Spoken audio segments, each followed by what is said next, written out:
Pemirsa, mulai Senin 16 September 2024, Otorita Ibu Kota Nusantara atau OIKN membuka kunjungan umum ke Ibu Kota Nusantara. Pengunjung berkesempatan untuk melihat Plaza Seremoni dan Taman Kusuma Bangsa Nusantara secara langsung.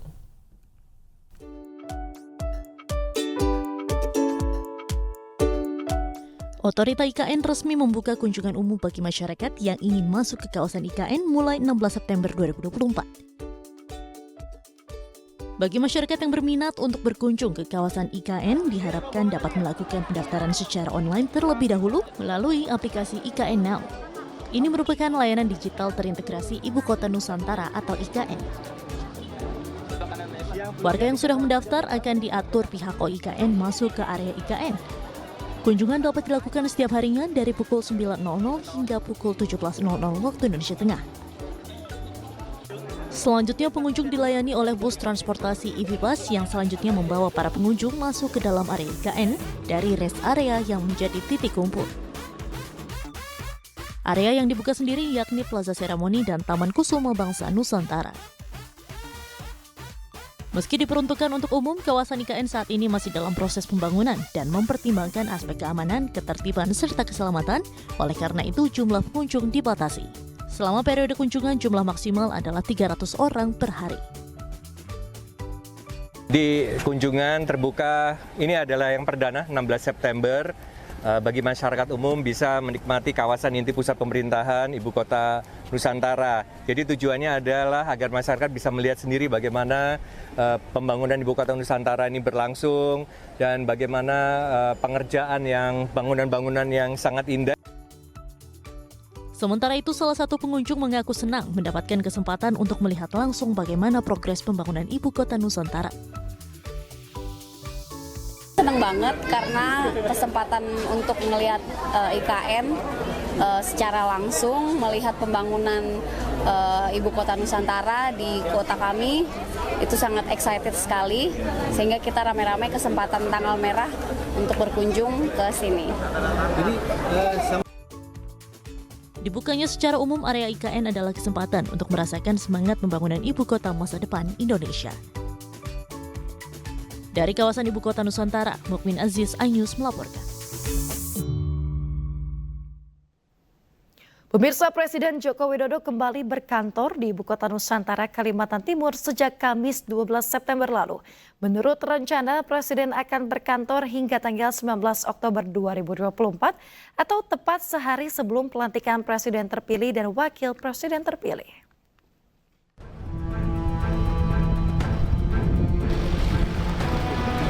Presiden Joko Widodo kini tengah memimpin dan mengawasi jalannya pemerintahan dari Ibu Kota Nusantara, Kalimantan Timur.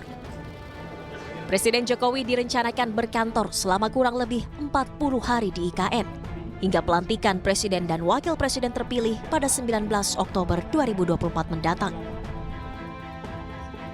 Sejumlah rangkaian kegiatan dilakukan Presiden di IKN.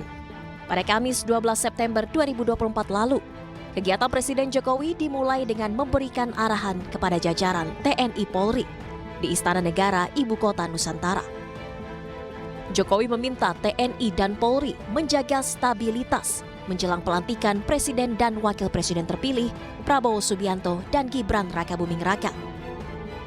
Ia juga meminta TNI Polri mendukung transisi pemerintahan agar proses transisi berjalan baik dan lancar. Setelah itu, Presiden Jokowi memimpin sidang kabinet paripurna terakhir di Istana Garuda, Ibu Kota Nusantara, Jumat pagi, yang diikuti oleh seluruh jajaran Menteri Kabinet Indonesia Maju. Presiden meminta kepada seluruh menteri untuk menuntaskan program kerja sebelum masa Kabinet Indonesia Maju berakhir, serta mempersiapkan transisi pemerintahan dan mendukung program kerja Presiden dan Wakil Presiden terpilih. Presiden Jokowi kemudian kembali menyampaikan permintaan maaf kepada seluruh menteri kabinet. Masa pemerintahan Jokowi Ma'ruf Amin akan berakhir pada 20 Oktober 2024 mendatang dan digantikan Presiden dan Wakil Presiden terpilih Prabowo Subianto, Gibran Rakabuming Raka. Tim Liputan iNews melaporkan. Menteri Pariwisata dan Ekonomi Kreatif Sandiaga Salahuddin Uno mengungkapkan sejumlah capaian positif sektor parekraf pasca sidang Kabinet Paripurna di Istana Garuda Ibu Kota Nusantara, Kalimantan Timur. Salah satunya adalah tingkat pariwisata yang semakin berkualitas dan partisipasi publik yang semakin tinggi.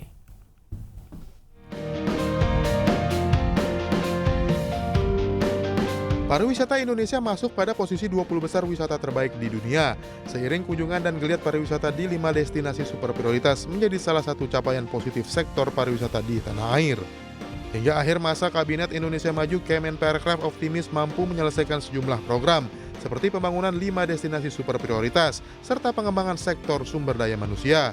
Hal ini disampaikan Sandiaga Uno usai mengikuti sidang Kabinet Paripurna di Istana Garuda, Ibu Kota Nusantara, Kalimantan Timur, bersama Presiden Joko Widodo dan Wakil Presiden Ma'ruf Amin, beserta para Menteri Kabinet Indonesia Maju. 5 destinasi super prioritas kami merekomendasi untuk dilanjutkan, diselesaikan dari segi aspek infrastrukturnya sudah hampir semua di atas 80%, malah ada yang sudah selesai, tapi ada juga aspek sustainability-nya, keberlanjutannya dan aspek quality-nya, peningkatan SDM. Ini telah kita lihat hasil awal yang sangat menjanjikan di Danau Toba, Borobudur, Mandalika, Labuan Bajo, dan Likupang. Menparekraf Sandiaga Uno juga terus mendorong peningkatan nilai tumbuh atau nilai ekspor, akses pembiayaan para pelaku ekonomi kreatif guna mencapai target 4,4 juta lapangan pekerjaan di Indonesia. Dari Jakarta, Esra Amberita, Dalmar Wicaksono, iNews melaporkan.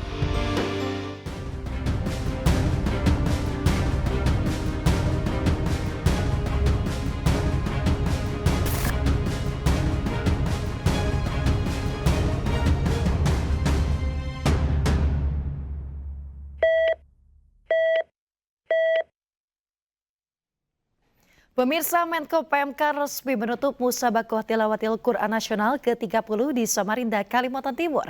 Penutupan MTQ ini semakin meriah dengan penampilan Raja Dangdut Rhoma Irama.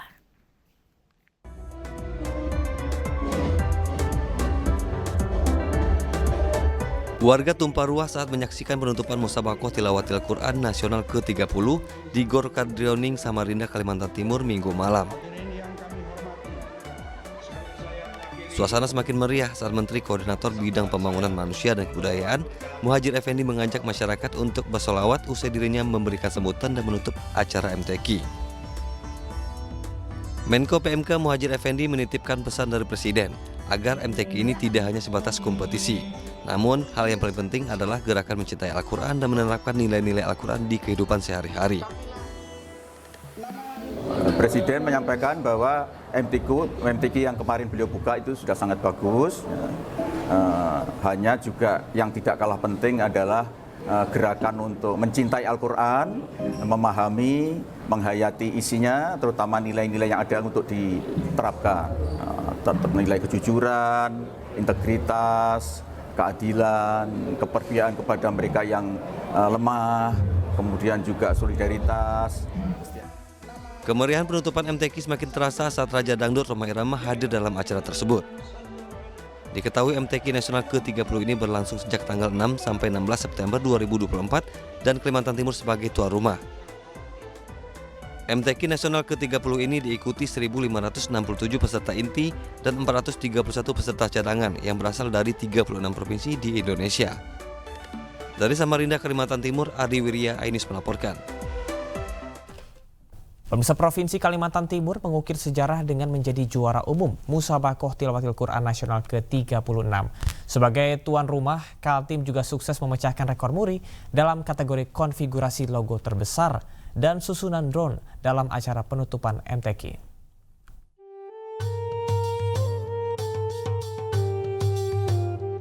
Piala bergilir Musabaqah Tilawatil Quran Nasional ke-30 akhirnya menjadi milik kafilah Kalimantan Timur.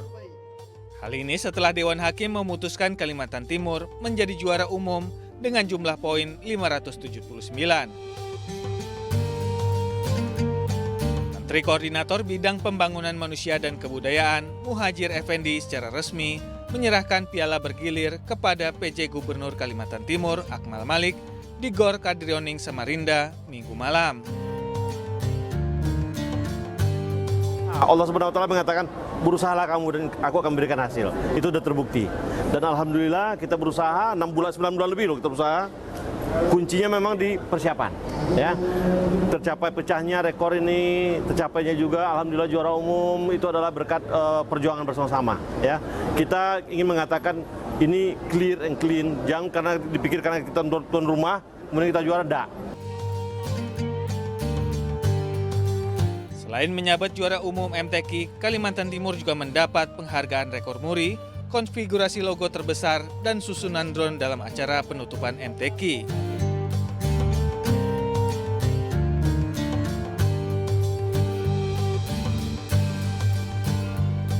Sebanyak 500 drone diterbangkan dengan membentuk berbagai macam konfigurasi logo. Kalau muri kan memang hanya akan mencatatnya pada hari ini. Jadi kita akan serahkan piagam penghargaan tadi sudah selesai dan oleh karenanya ini juga masuk dalam catatan muri yang baru. Kemeriahan penutupan MTQ semakin terasa saat Raja Dangdut Rhoma Irama menghibur dengan lagu-lagu bernuansa religi.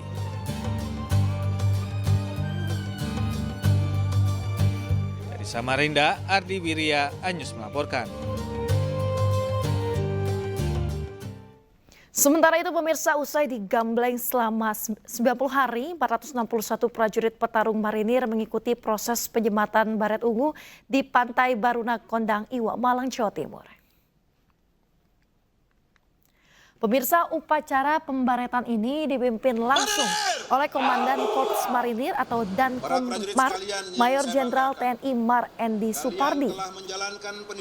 Sebelum menerima pembaretan, pemirsa, para prajurit harus mampu melewati 5 tahapan pelatihan. Mulai dari tahap dasar komando, tahap kemampuan dan ketahanan di laut, tahap pertempuran hutan, tahap teknik dan taktik perang gerilya, serta tahap lintas Medan Banyuwangi menuju Pantai Baruna Kondang, Iwa, Malang Selatan. Pemirsa, latihan ini bertujuan untuk mewujudkan sumber daya manusia yang profesional, modern dan tangguh, sehingga prajurit pasukan pendarat amfibi kelak siap ditempatkan di seluruh penjuru tanah air Indonesia. Setelah menerima baret biru, pemirsa, para prajurit dipertemukan dengan keluarga.